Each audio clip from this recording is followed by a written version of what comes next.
Salut et bienvenue, moi c'est Hello. Tu veux savoir comment on prend soin de ses minéraux? Il y a deux choses hyper importantes à faire. 1.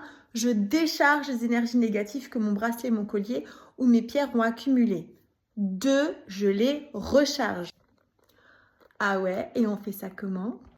Pour les décharger, je pense que le plus simple c'est de les passer sous l'eau du robinet. Point. Quand il pleut, qu'est-ce qui se passe? Eh bien, toute la saleté, les accumulations de tout le bazar qu'il y a dans l'air tombent au sol. Eh bien, pour les minéraux, je pense que c'est exactement pareil. Une fois qu'il est déchargé, et l'eau, combien de temps?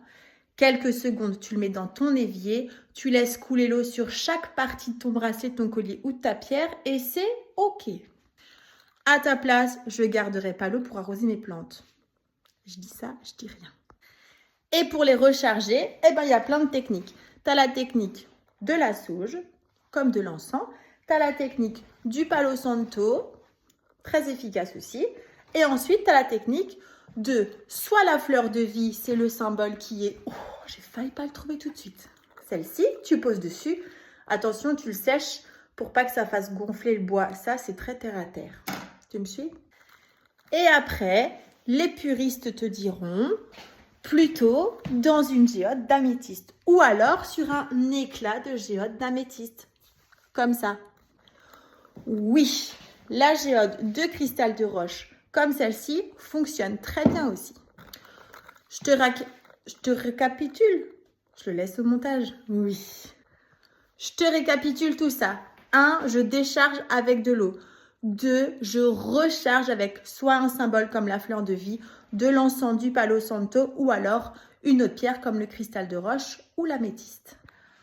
Oui, il existe plein d'autres techniques. L'objectif, c'est de faire simple et efficace. Tu peux aussi faire au bol tibétain, en tambour chamanique. Bref, il y a plein de solutions, mais les plus simples, c'est celle-ci. Hello, t'as pas parlé de la pleine lune? Alors ça, c'est un très grand sujet. Je ne parlerai pas de la pleine lune parce que je pense personnellement, attention, vous énervez pas. Je pense personnellement que même les soirs de pleine lune, c'est pas les murs de la maison qui vont arrêter son énergie. Je dis ça, je dis rien, ça n'engage que moi. Et surtout que tu ne veux pas le faire tous les jours. Moi, je voulais vous donner une technique simple et efficace que tu peux faire tous les jours. Après, pour moi, si tes minéraux sont propres et que ça te correspond, c'est complètement OK. Allez, tu connais la chanson.